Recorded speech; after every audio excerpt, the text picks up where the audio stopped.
नमस्कार, आपके साथ हूं मैं आरजू दुबे। आप देख रहे हैं न्यूज नेशन। आज हमारे साथ एक ऐसी संस्थान के सीईओ और फाउंडर जुड़े हैं जो सिर्फ बातों से काम नहीं करते, जमीनी स्तर पर भी बदलाव ला रहे हैं। बैंगलोर की आवाहन फाउंडेशन साल 2009 से देश के सबसे पिछड़े इलाकों में लोगों की जिंदगी बेहतर बनाने में जुटी हुई है। शिक्षा हो, स्वास्थ्य हो, या फिर पर्यावरण, या फिर महिला सशक्तिकरण, हर मोर्चे पर ये फाउंडेशन समाज के लिए काम कर रही है। आज इसी के सीईओ और फाउंडर ब्रज किशोर प्रधान मेरे साथ जुड़े हुए हैं, जिन्हें बैंगलोर का ग्रीन मैन भी कहा जाता है। सर, बहुत बहुत स्वागत है आपका। धन्यवाद। आपने हमें ये मौका दिए आने के लिए और हमारे बारे में बात करने के लिए, तो बहुत बहुत धन्यवाद देना चाहूँगा आपको कि आपने मेरे को ये मौका दिए मेरे बारे में बात करने के लिए, हमारे ऑर्गेनाइजेशन के बारे में बात करने के लिए। सर, ये हमारा सौभाग्य है आप यहाँ आए अपना कीमती वक्त निकाल कर। धन्यवाद। आवाहन फाउंडेशन क्या है, इसकी शुरुआत कब हुई, इसके बारे में मुझे जानकारी दीजिए सर। देखिए, आवाहन फाउंडेशन एक संस्था हम लोग ने ऐसे बनाए 2009 में, और हमारा मकसद यही था। मैंने जब कॉलेज में पढ़ाई कर रहा था, मैंने बहुत सारे एनजीओ को देखा, बहुत सारे ऑर्गेनाइजेशन काम कर रहे थे सोशल चेंज के ऊपर, सोसाइटी के जो चेंजेस लाने के लिए। और मुझे लगा कि इसमें बहुत सारे लोग हैं जो बहुत लेट में काम कर रहे हैं, और हमें लग रहा है कि हमको जब सोसाइटी का कोई चेंजेस लाना है तब हम लोगों को थोड़ा अर्ली एज में शुरू करना चाहिए, क्योंकि हमारे पास एनर्जी रहता है, हमारे पास टेक्नोलॉजी रहता है कि हम बहुत ज़्यादा काम कर सकते हैं। तो हमने 2009 में बहुत यंग एज में शुरू किया उसको, और आज आप देख रहे हैं कि हम लोग कितने जगह पे पहुंच चुके हैं। हमने 27 स्टेट में काम कर रहे हैं आज के डेट पे, और 6 कंट्री में हमारा प्रेजेंस है। तो ये हम लोग ने पहुँचे अभी तक, ये हमारा। ठीक है, आपके संस्थान का फोकस हमने देखा है कि शिक्षा पर रहता है। ऐसे कौन से एजुकेशनल प्रोग्राम आप लोग चला रहे हैं, इसके बारे में मुझे बताइए। देखिए, शिक्षा आप जो बता रहे हैं, हम 5 सेगमेंट में काम कर रहे हैं जी। एजुकेशन है, एनवायरनमेंट है, हेल्थ है, वुमेन एम्पावरमेंट है, एंड कम्युनिटी डेवलपमेंट है। ठीक है। बट एजुकेशन को ज़्यादा फोकस कर रहे हैं, उसका एक ही रीज़न है कि मुझे लगता है जब हम एजुकेट करेंगे किसी को तो वो सोसाइटी चेंज करने के लिए बहुत हेल्पफुल होगा। और सोसाइटी चेंज करने के लिए एक बंदे को एजुकेशन देना हमारे लिए प्रायोरिटी बन जाता है। आज हम 2025 में हैं, और मैं आपको बताऊं 2025 में भी ऐसे रिमोट एरिया है जो लोगों के पास अच्छा शिक्षा नहीं मिल पा रहा है। उनके पास वो साधन अवेलेबल है ही नहीं कि वो अच्छी शिक्षा मिल पाए उनको। मैं बताना चाहूँ कि गवर्नमेंट स्कूल में इतने सारे बच्चे पढ़ाई करते हैं।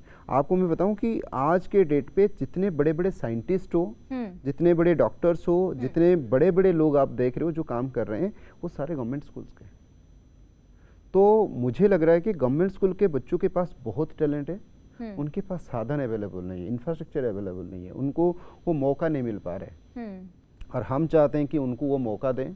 हमारे गवर्नमेंट स्कूल में जो इंफ्रास्ट्रक्चर अवेलेबल नहीं है उसको थोड़ा बेटर बनाए, हर बच्चों के पास वो शिक्षा पहुंचाए, तो हमारे सोसाइटी को चेंज करने के लिए हर बंदे के पास मौका मिले, तब जाके हमारा देश आगे बढ़ेगा और हम भी आगे बढ़ेंगे। गरीब बच्चे और ज़रूरतमंद, हम कहते हैं ज़रूरतमंद बच्चे, उन तक एजुकेशन कैसे जारी है, एजुकेशन व्हील, इसके बारे में सर मुझे कुछ बताइए। देखिए, हमने एक नया इनिशिएटिव लेके आया है कि एजुकेशन ऑन व्हील्स, और ये नॉर्मल एजुकेशन ऑन व्हील्स नहीं है, ये एक वॉल्वो बस में हमने डिज़ाइन किए हैं, जैसे साइंस लैब हो, कंप्यूटर लैब हो, और उसके साथ बहुत सारे ऐसे चीज़ लेके आए हैं कि हम उनके पास पहुँचे, उनको पढ़ा सकें। बट पॉइंट क्या है कि हमने डेवलपमेंट शुरू किए बड़े बड़े स्कूल में जहाँ पे बच्चे बहुत हैं।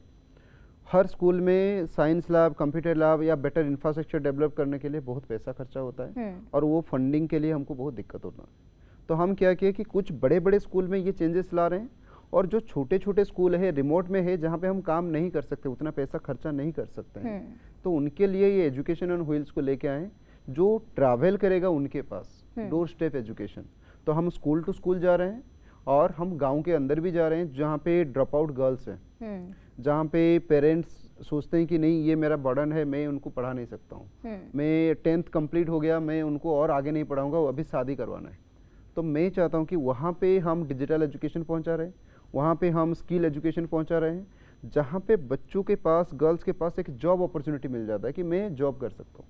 अभी सेम पेरेंट्स जो सोचता है मेरे गर्ल जो है, मेरा जो बच्ची है, मेरा बेटी है, ये बर्डन है मेरे लिए, और कल जब हम फ्री में शिक्षा देके उनको जॉब दिला रहे हैं, वही पिता बोलते कि मेरा बेटी हमारा फैमिली चला रही।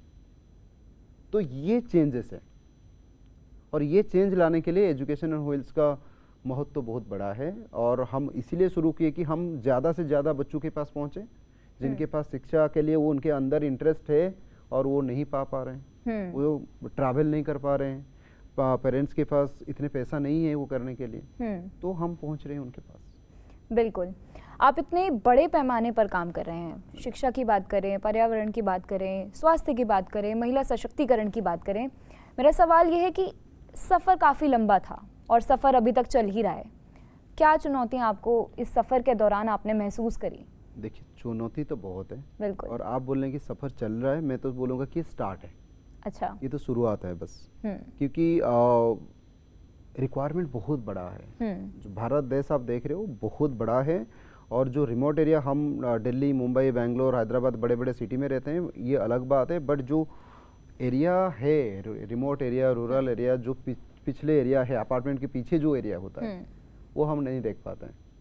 तो शुरुआत तो बहुत छोटा है, अभी शुरू किए हैं हमने, और मैं बोलूँगा चुनौती तो बहुत है। देखिए, फंडिंग इज़ ए बहुत बड़ा, क्योंकि आप कुछ भी करने चाहो तो पैसा चाहिए उसके लिए। बिल्कुल। तो हमारे साथ बहुत सारे कॉर्पोरेट का सपोर्ट है, हम उनके साथ जा रहे हैं, बहुत आगे काम कर रहे हैं, बट रिक्वायरमेंट बहुत बड़ा है। मैं एक स्कूल का डेवलपमेंट करूं तो और 100 स्कूल का रिक्वायरमेंट आ जाता है कि हमारे पास भी आप कर लीजिए ऐसा, हमारे बच्चों को भी ऐसा मिल जाए। तो चुनौती तो फंडिंग का है, चुनौती स्कूल का अडॉप्शन का है, चुनौती जो बच्चे को हम पढ़ा रहे हैं। आज देखिए, मैं बता रहा हूँ कि गर्ल्स बच्चों को हम एजुकेशन दे रहे हैं, गर्ल्स एजुकेशन हम बता रहे हैं, तो उनको उनका पेरेंट्स को समझाना, बच्चों को समझाना, और उनको फिर एजुकेशन ट्रैक में लेके आना इतना ईजी नहीं है, क्योंकि they are not financially sound. वो कहीं पे भी कुछ काम करने के लिए तैयार है। तो पॉइंट है कि सारे लोगों को लेके जाना, एक अच्छा टीम आपके पास होना, और जो टीम डेडिकेटली ग्राउंड में काम करना। आपको ये सारे चीज़ काम करने के लिए ट्रैवलिंग जो है बहुत ज़्यादा आपको ट्रैवल करना पड़ेगा, बहुत एरिया आपको देखना पड़ेगा, क्या क्या चैलेंजेस है, हम गवर्नमेंट से कितने सपोर्ट ले पा रहे हैं, हम लोकल कम्युनिटी से कितना सपोर्ट ले पा रहे हैं, हम जो बच्चों बेनिफिशियरी है उनसे कितना सपोर्ट ले पा रहे हैं, क्योंकि सबके सपोर्ट में हम काम कर सकते हैं, अकेला चाहेंगे तो नहीं होगा। और मैं चाहूँगा कि सारे लोग सपोर्ट कर रहे हैं तो हम इतने आगे आए हैं, और मैं चाहूँगा कि और आगे जाएं, और हमारा जो मिशन है वो बहुत बड़े लेवल में है और हम आगे जाएंगे। ये तो शुरुआत है। पर्यावरण से जुड़े कुछ प्रोजेक्ट्स के बारे में आप मुझे बताएं जो खास हैं। यहाँ पे मैं आपको एक बात बताऊं कि पर्यावरण में बहुत सारे ऑर्गेनाइजेशन काम कर रहे हैं, ठीक है, और हम भी काम कर रहे हैं। और नॉर्मली आपने सुने होंगे कि प्लांटेशन करते हैं लोग, बिल्कुल, पेड़ लगाना, और हमने भी पेड़ लगा रहते हैं। बट मैंने सोचा पेड़ तो हम लगा रहे हैं, बट इससे फ़ायदा क्या हो रहा है? ओनली एनवायरनमेंट को फ़ायदा हो रहा है। हम वही सेम इनिशिएटिव से हम कैसे लाइवलीहुड जनरेट करें, हम कैसे लोगों को इनकम दिलाएं। तो हमने एक प्रोग्राम शुरू किए कर्नाटका में, और वहाँ पे ऐसा था कि लाइवलीहुड ट्री प्लांटेशन का कंसेप्ट लिए, जहाँ पे हमने एक ड्रॉट एरिया को सिलेक्ट किए, जहाँ पे आज के डेट पे 4,500 एकड़ ज़मीन को हमने कन्वर्ट किए, ड्राई लैंड से ग्रीन लैंड को कन्वर्ट किए, और वहाँ के सारे फार्मर को उसका आउटपुट मिल रहा है। मतलब मैं आपको आज ये यहाँ पे मैं बताऊँ कि एक फार्मर का पर एकड़ ज़मीन में 3 लाख का इनकम आ रहा है। हमने जो लाइवलीहुड प्लांटेशन किए उसमें क्या किए, हमने वही प्लांट लगाए, बट इसमें फ्रूट प्लांट्स में कन्वर्ट किए, जैसे पोमोग्रेनेट हो गया, गोहा हो गया, मैंगो हो गया, जो उनको इनकम दे। और सेम टाइम हमने 3 मेथड में काम किए। एक तो एक लॉन्ग टर्म प्लान है कि एक पेड़ हो गया, जैसे मैंगो आपने लगाए वो 3 साल के बाद आपको फ्रूट देगा, पोमोग्रेनेट लगाएंगे तो 1.5 ईयर्स के बाद देगा। बट उसके अंदर फार्मर को क्या मिलेगा? उनका जो ड्रॉट एरिया था, जो लास्ट 50-60 साल में कभी नहीं सोचे थे कि मेरे ज़मीन में भी ऐसे काम कुछ हो सकता है जिससे मेरे को इनकम आएगा। हमने वो ज़मीन को पूरा चेंज किया प्रोसेस में, हम सॉइल को रीस्ट्रक्चर बनाए, हमने ड्रिप इरिगेशन करवाए, और फिर क्या किए, 2 तरीके से किए, मल्टी क्रॉपिंग, मतलब एक क्रॉप लॉन्ग टर्म में आएगा रिजल्ट, और एक क्रॉप जो सीजनल है, जैसे उसके बीच में 10x10 में हमने स्ट्रक्चर बनाए, और मिडिल में जो हिस्सा है उसमें हमने डाले मल्टी क्रॉपिंग, जैसे टमाटो हो गया, चिल्ली हो गया, पीनट्स हो गया। तो इसमें क्या होगा कि 2-3 महीने में फार्मर को कुछ ना कुछ इनकम आता रहा। तो हमने ये कैलकुलेशन इतने अच्छे से किए कि हर साल पर एकड़ ज़मीन में एक फार्मर को 3 लाख इनकम आएगा। तो ये एक बड़ा चेंजेस हमने लाइवलीहुड प्लांटेशन बनाए, जो एनवायरनमेंट में मैं बोलूँगा कि one of the best project में चला रहा हूँ, जिसमें फार्मर को एंड कम्युनिटी को मैं बेनिफिट दिला रहा हूँ। और उसके साथ अब सबसे बड़ा चीज़ है, जो एनिमल्स है, बाढ़ से उनको कुछ नहीं मिल रहा था, तो उनको खाने के लिए भी मिल गया। बिल्कुल। और हमने 4,500 एकड़, जो सैटेलाइट का इमेज भी हमारे पास है, कैसे ड्रॉट था और 3-4 साल के बाद कैसे ग्रीन में कन्वर्ट हुआ, वो भी इमेज है। बिल्कुल सर, लोकल लेवल पर और गांव के लोगों को आप इस प्रोग्राम में कैसे शामिल कर रहे हैं, जिससे आगे चलकर वो भी इससे जुड़े, उन्हें भी एक प्रेरणा मिले इससे जुड़ने की, उसके लिए क्या कर रहे हैं आप? देखिए, बहुत बढ़िया क्वेश्चन आपने पूछे। देखिए, लोकल लेवल में आप देखिए, हमारा कोई भी जो डेवलपमेंट का काम है, जैसे मैंने आपको बोला कम्युनिटी डेवलपमेंट, तो वो सारे डेवलपमेंट में 3-4 चीज़ है। अब देखिए, कोई गांव में जाएंगे, हर गांव वाले आपके साथ आएंगे नहीं, उनके माइंड में कुछ और रहेगा, बिल्कुल कुछ और बिल्कुल सोचेंगे। बिल्कुल। तो मैं आपको एक लाइव एग्जांपल बताता हूँ कि कैसे हमने एक पंचायत को, गांव को हम साथ में लेके आए। ठीक है, ठीक है। हमने देखे बहुत सारे पंचायत होगा, पहले जमाने में उनके पास बड़ा बड़ा तालाब होता पंड्स जो बोलते हैं। वो पंड में क्या होता था कि पानी उसी से वो लोग गांव वाले यूज करते थे। बट आज के डेट पे क्या होता है कि पानी का साधन उनके घर के पास आ गया, तो वो पंड को यूज नहीं करते, वो तालाब जो है उसको यूज नहीं करते। तो हम लोग क्या किए, वो तालाब का जो मतलब पूरा कचरा डब्बा बन गया था, वो डंपिंग यार्ड बना दिए थे वो लोग, कि कोई जा नहीं रहा था। तो हमने उसको रिस्टोर पहले किए। रिस्टोर करने के बाद उसके जो लेक साइड जैसे होता है, लेक का जो एरिया होता है लेक साइड, तो वहाँ पे हम लोगों ने क्या किए कि वहाँ पे छोटे छोटे डिजाइन बनाए हैं हमने।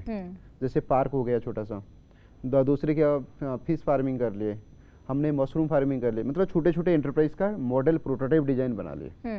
जिसमें क्या हुआ कि गांव के बहुत सारे लेडीज जो इंटरेस्ट है कि मेरे को मशरूम करना है, मेरे को ऑर्गेनिक फार्मिंग करना है, तो उनको हम शिक्षा दिए कि आप ऐसे कर सकते हो, और धीरे धीरे वो इन्वॉल्व होना शुरू हुए। तीसरा मेजर पॉइंट है कि जो हमने पार्क जैसा बनाया, क्योंकि लेक बहुत बड़ा होता है और उसके चारों तरफ हमने इतने अच्छे से डेकोरेट कर दिए, जो एरिया में लोग आते नहीं थे आज आके बैठ रहे हैं वहाँ पे।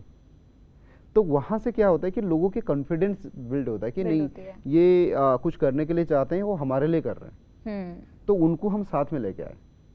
तो वो ऐसे शामिल हो रहे हैं हमारे साथ, और मैं बताऊंगा कि हम अकेले कुछ नहीं कर सकते, कम्युनिटी हमारे साथ जुड़ना चाहिए, और लोग, इंडिविजुअल लोग, पर्सन जो है वो हमारे साथ जुड़ेंगे, तब जाके हम आगे लेके जा सकते हैं। बिल्कुल।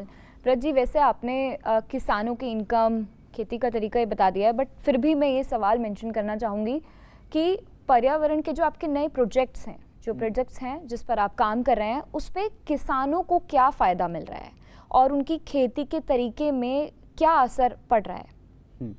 अभी देखिए, हमने टेक्नोलॉजी लेके आए। मैं आपको एक बता दूं कि फार्मर को पहले पता चल जाए कि 10-15 दिन में ये डिजीज होने वाला है। बिल्कुल। वो कैसे होता है कि वेदर के हिसाब से डिजीज होता है, मतलब जो इफेक्ट होता है फसल। बिल्कुल बिल्कुल। और हम ऐसे कुछ टेक्नोलॉजी लेके आए हैं कि ज़मीन के अंदर हम जब लगा देंगे ना, वो आपको सेंसर के थ्रू वो बता देगा कि ये डिजीज होने का आशंका है और आप उसके लिए कुछ प्रिकॉशन ले सकते हो।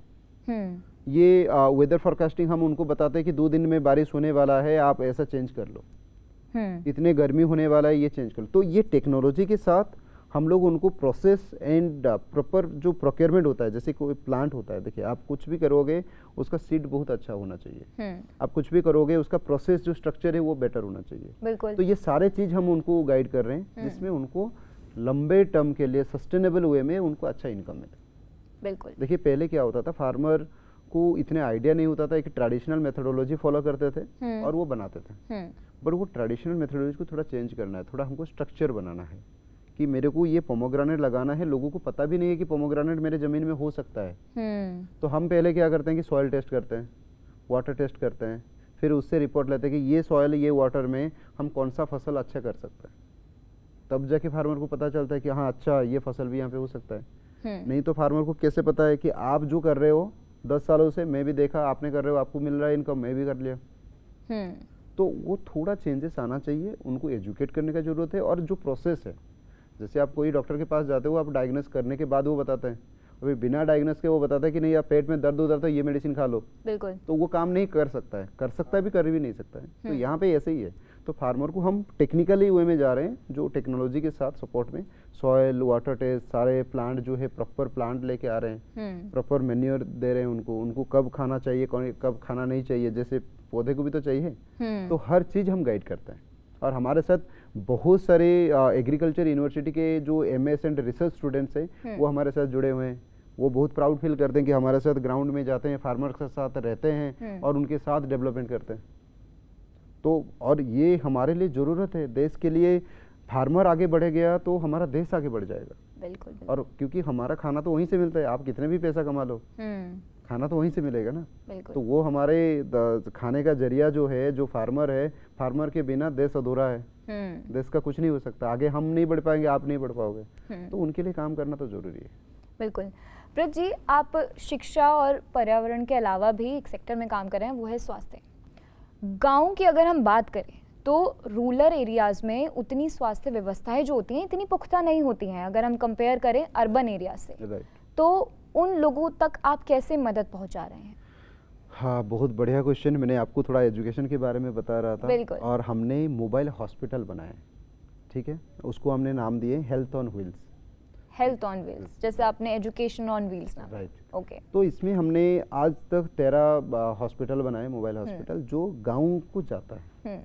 उसमें क्या है, आप सोचोगे कि ये एम्बुलेंस काइंड होगा छोटा वाला, ऐसा नहीं है, ये टोटल चलता फिरता हॉस्पिटल ही है। आपका रजिस्ट्रेशन होगा, आपका लैब फैसिलिटी है, आपका फार्मेसी वहीं पे है, आपका जनरल डॉक्टर देख सकते हैं, आप आई स्पेशलिस्ट है तो आई डॉक्टर देखेंगे वहाँ पे, और उसके साथ फिर आप जो डेंटल का फैसिलिटी है, हमने उसके अंदर डेंटल चेयर्स लगा रखे हैं, हमने उसके अंदर आई का पूरा सेटअप लगा हुआ है, आई क्लिनिक का, हमने जनरल जो लैब का जो फैसिलिटी होना चाहिए कि लैब टेस्ट के लिए वो लगा हुआ है।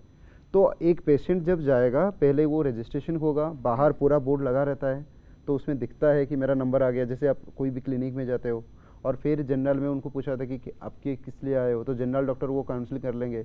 उसके बाद उनको लगेगा कि आई का प्रॉब्लम है तो आई डॉक्टर के पास जाएगा, वहाँ पे डायरेक्टली सारे ऑटोमेटेड मशीन लगा हुआ है। तो it's a total full fledge हमने मोबाइल हॉस्पिटल बनाए हैं जो गाँव को जाते हैं। और क्या होता है, हमने डॉक्टर चेंज भी करते हैं, ठीक है, मतलब जैसे कि कोई हॉस्पिटल में हम जा रहे हैं और वहाँ पे देख रहे हैं कि गाँव में जा रहे हैं, वहाँ पे देख रहे हैं कि कोई लोगों का ज़्यादातर स्किन डिजीज है, तो हम स्किन स्पेशलिस्ट को भेजते हैं, डर्माटोलॉजिस्ट भेजते हैं। हम देखते हैं कि डिलीवरी रिलेटेड या मैटरनिटी रिलेटेड बहुत सारे इशू है गांव में, बहुत सारे लेडीज को पता नहीं है या कुछ इशू है तो गायनेकोलॉजिस्ट भेजते हैं। हार्ट रिलेटेड है तो हार्ट रिलेटेड डॉक्टर को भेजते हैं। तो ये डिपेंड करता है जो एरिया में हम काम कर रहे हैं। और बहुत बहुत बढ़िया बात है कि जो आपको पता होगा कि डॉक्टर जैसे विजिट करते हैं ना, कि ये क्लिनिक में, ये हॉस्पिटल में 2 घंटा बैठते हैं, वहाँ पे 1 घंटा बैठते हैं, ऐसे। तो हम क्या करते हैं कि हमारा जो मोबाइल हॉस्पिटल है वो एक गाँव में जाएगा, वहाँ पे 2 घंटा रहेगा, फिर दूसरे गांव चला जाएगा और 2 घंटा, फिर तीसरा गांव चला जाएगा। तो ये एक रेगुलर शेड्यूल है और वो शेड्यूल में जाते हैं, तो लोगों को पता है कि ये 2 घंटा हमारे लिए हॉस्पिटल आ रहा है, तो उनको वो मदद हो जाता है, उनको जाने का ज़रूरत नहीं है। क्योंकि आज के डेट पे भी लोगों के पास पैसा का इतने प्रॉब्लम है कि लोग शहर तक, अपने ब्लॉक लेवल तक भी जाने के लिए उनके पास साधन नहीं है। बिल्कुल। तो हम चाहते हैं कि उनके डोर स्टेप, उनके गांव तक हम पहुंच जाए, कम से कम थोड़े तो मदद कर पाएंगे, तो वो कर रहे हैं। लेकिन अगर हम कुछ ऐसी स्पेसिफिक बीमारियों की बात करें जो आप गांव के लोगों को उन बीमारियों से राहत दे पा रहे हैं, ऐसी कौन सी बीमारियां हैं, ऐसी कौन सी डिसीज है जिस पर आपका खास ध्यान है कि इन पर हम लगातार काम कर रहे हैं और करते रहेंगे, ये हमारी प्रायोरिटी? 2 चीज अभी हमारा हाई प्रायोरिटी में है।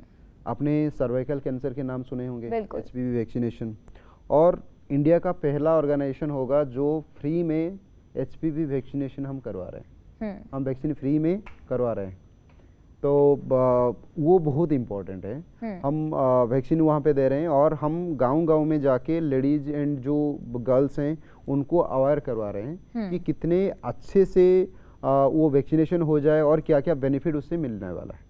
तो वो बहुत इम्पोर्टेंट है। और HPV वैक्सीनेशन, ये मुझे लग रहा है कि ये कैंसर बहुत बड़ी बीमारी है हमारे देश के लिए, हमारा सोसाइटी के लिए, और इसको मुझे लग रहा है कि हमारे जो इनिशिएटिव है इसमें हम लोग बहुत लोगों को बचा पाएंगे इसमें। ऐसे कितने गांव हैं जहां पर ये सुविधा उन लोगों को मिल पा रही है? अभी तो शुरुआत है। अभी हमने 6 स्टेट में शुरू कर दी ऑलरेडी, और ये कंटिन्यूसली चल रहा है। हमने 96,000 लोगों को दे चुके हैं ऑलरेडी, और हमारा टारगेट यही है कि 5 लाख लोगों तक हम पहुंचना है। 5 लाख लोगों तक हम पहुंचेंगे 2030 तक। क्योंकि ये बहुत बड़ी बीमारी है सर्वाइकल कैंसर, और इट्स ए डेथ पॉइंट में बताऊंगा, तो हम प्रिवेंट उसको करेंगे। बिल्कुल। व्रत जी, आपने तमाम अच्छे काम करे हैं और आप लगातार कर रहे हैं। जब आप कोई काम करते हैं तो उसका असर ज़मीन पर आपको कैसे पता चल रहा है? कोई एग्जाम्पल के तौर पर मुझे आप ये ज़रा समझाइए। आपने जो चीज़ पूछे ये बहुत इम्पोर्टेंट चीज़ है। बिल्कुल। देखिए, हमने कहीं पे गए और कुछ करके आए, वहाँ पे क्या छाप छोड़े वो देखना पड़ेगा। बिल्कुल। राइट, तो इम्पैक्ट बहुत इम्पोर्टेंट है। और मैं जैसे आपको फार्मर के बारे में थोड़ी देर पहले बता रहा था, एजुकेशन के बारे में बता रहा था, और ऐसे बहुत सारे चीज़ हमने किए हैं जहाँ पे चेंजेस आ रहे हैं वुमेन एम्पावरमेंट के ऊपर जी। हमने एक गांव में वुमेन एम्पावरमेंट का कुछ इनिशिएटिव में काम किए, जैसे ब्यूटिशियन का कोर्स वहाँ पे लॉन्च किए और स्टिचिंग का, और हमारे एक साथ में 300 प्लस गर्ल्स एंड लेडीज उसने रजिस्ट्रेशन किया कि हम काम करेंगे, सीखेंगे। ठीक है। और मेरे को बहुत अच्छा लगा कि 300 लोग आ गए। और मैं आपको बताऊं कि 300 लोग जब आ गए और उनको हम ट्रेंड किए, नेक्स्ट ईयर इतने अच्छे ट्रेंड होके वो आए, वो बहुत रूरल एरिया से, और बच्चे को बड़े बड़े मल्टीनेशनल जो ब्यूटी कंपनी है वहाँ पे उनको अपॉर्चुनिटी मिल गया। जो ब्यूटिशियन है नायका कंपनी में काम करने को मिल गया, लैक्मी में मिल गया, पॉन्ड्स में मिल गया, तो ऐसे बड़े बड़े कंपनी उसको हायर करने शुरू कर दिया। हमने जो स्टिचिंग यूनिट किए, बहुत सारे लोगों को टेक्सटाइल इंडस्ट्री से मौका मिल गया काम करने में, तो ये बड़े छाप है। मैं आपको बताऊं, दूसरे लेवल का बात बोला हूँ, जो हम लोग इतने बड़े बड़े साइंस लैब बना रहे हैं, हमने एस्ट्रोनॉमी लैब बना रहे हैं स्कूल में, गवर्नमेंट स्कूल में, और जो ये साल में हम बनाए, नेक्स्ट ईयर में जब हम जाते हैं तो वहाँ से बहुत सारे बच्चे कुछ नया नया चीज़ बना के लेके आते हैं दिखाने के लिए, जो साइंस एग्जीबिशन होता है। तो वो हमारे लिए उपलब्धि की बात है कि बच्चों के अंदर इतने टैलेंट है। हमने ये छोटा सा इनिशिएटिव लिए और वहाँ से क्या क्या चेंजेस लेके वो आ रहे हैं बच्चे। बिल्कुल। तो वो बहुत इंपॉर्टेंट है। एजुकेशन व्हील जैसे आपने मुझे बताया उसके बारे में, और ऐसे कौन से खास आइडियाज़, ऐसे प्रोग्राम्स जिस पर आप अभी करंटली काम कर रहे हैं? देखिए, हमारे बहुत सारे नए चीज़ आ रहे हैं, जैसे मोबाइल एस्ट्रोनॉमी लैब हम लेके आ रहे हैं। बिल्कुल। जैसे लोगों को एस्ट्रो के बारे में पता चले, स्पेस के बारे में पता चले, स्पेस साइंस के बारे में पता चले, तो इसलिए हम एस्ट्रोनॉमी लैब को लेके आ रहे हैं, जहां हम उनको आगे लेके जा सकते हैं और लोगों के पास वो शिक्षा पहुंचाएं। तो वो बहुत इंपॉर्टेंट रोल प्ले कर रहा है कि कितने बेटर वे में हम उसको करें। तो ऐसे बहुत सारे नया नया इनिशिएटिव लेके आ रहे हैं। हमने बहुत सारे स्कूल में भी कुछ मॉडल चीज़ लेके आ रहे हैं, प्रोटोटाइप, जैसे ग्रीन स्कूल बना रहे हैं हम लोगों ने, ऑर्गेनिक विलेज बनाया है, हमने सोलार विलेज बना रहे हैं। सोलार विलेज आपको एक नया चीज़ है, आपको सुनने में थोड़ा लगेगा 2025 में ये क्या चीज़ है, बट सोलार विलेज ऐसा जगह पे हम लोग बना रहे हैं जहाँ पे 2025 में भी लोगों के पास इलेक्ट्रिसिटी है ही नहीं, लोगों ने देखे नहीं इलेक्ट्रिसिटी क्या है। आज भी वो लैंप को लगा के यूज कर रहे हैं, केरोसिन यूज कर रहे हैं अपना घर का काम करने के लिए या बच्चों को पढ़ाई करने के लिए भी। तो वहाँ पे हम लोग सोलार में पूरा गाँव को सोलार हमने बनाए हैं कि टोटल गांव, उसको सोलार विलेज हमने इसीलिए नाम दिए कि वायरिंग से लेके फैन, लाइट, सारा चीज हमने बनाया हुआ। तो इस तरह का 28 विलेज को हम सोलार विलेज में कन्वर्ट किए, और ये कंटिन्यूसली हमारे पास बहुत सारे विलेज का रिक्वायरमेंट आ रहा है। हाँ, हम उसके ऊपर काम कर रहे हैं। अब तक आपने जितने भी काम करे हैं उस पर किस क्षेत्र में सबसे ज़्यादा आपको फ़र्क देखने को मिला है? देखिए, हम दो चीज़ तो मैं आपको बताऊंगा, एक तो एजुकेशन है और एक है हेल्थ, स्वास्थ्य। ये दोनों चीज़ बहुत इम्पैक्टफुल है हमारे सोसाइटी को आगे लेने के लिए, और हमको लग रहा है कि ये चीज़ हम करना चाहिए। बिल्कुल। आम लोग या दूसरी संस्थानें या कंपनीज, जो और कंपनीज है, वो आपकी मदद कैसे कर रही हैं? देखिए, बहुत सारे जो कॉरपोरेट है उनका CSR रहता है, और CSR के फंड के थ्रू वो अच्छे काम करने की कोशिश करते हैं। तो हम चाहते हैं कि वो हमारे साथ जुड़ें और हमारे साथ जुड़ भी रहे हैं बहुत सारे कॉरपोरेट, और उनके जो सपोर्ट मिल रहा है वो सपोर्ट से हम इतने अच्छे काम कर पा रहे हैं। आगे मेरा यही रहेगा कि बहुत ज़्यादा कॉरपोरेट हमारे साथ जुड़ रहे हैं, और जुड़ने भी चाहिए कि हम अच्छे चीज़ करके दें जो सोसाइटी में चेंज लाएगा। भारत को लेकर आपकी फाउंडेशन का लंबा प्लान क्या है? ये तो बहुत बड़ा क्वेश्चन है, और मैं आपको बोलूं कि ये हमारा छोटा सा शुरुआत है। हाँ। भारत के लिए हम ये चाहते हैं कि मेरा जो मिशन है कि ऐसा एक दिन ना हो कि एक बच्चे के पास ऐसा कोई साधन ना हो कि नहीं, मैं शिक्षा के लिए मैं नहीं जा पा रहा हूँ, मेरे पास कोई साधन नहीं है। मैं चाहता हूँ कि हर बच्चों के पास शिक्षा एंड स्वास्थ्य का ऐसा माहौल बने कि कोई बच्चा अनपढ़ ना रह जाए, या वो ना बोले कि मेरे पास वो साधन नहीं मिला, मैं आगे नहीं बढ़ पाया। तो ये चाहता हूँ। और भारत हमारा महान देश है और ये महान देश में मुझे लग रहा है कि हम ये करने में डेफिनेटली सक्सेसफुल होंगे। बिल्कुल। ब्रज जी, बहुत बहुत शुक्रिया, आपने हमसे बातचीत करी, अपना कीमती समय हमारे ने निकाला, बहुत बहुत शुक्रिया उसके लिए। बहुत बहुत धन्यवाद आपका भी, और मौका दिया आपने और हमने बहुत कुछ बात की। धन्यवाद, थैंक यू। आवाहन फाउंडेशन जैसे प्रयास ही देश में असली बदलाव की नींव रखते हैं। उम्मीद है कि इनकी कोशिशों से और भी लोग प्रेरित होंगे और समाज के लिए कुछ अच्छा करेंगे। फिलहाल के लिए बस इतना ही। आप देखते रहिए न्यूज़ नेशन। नमस्कार।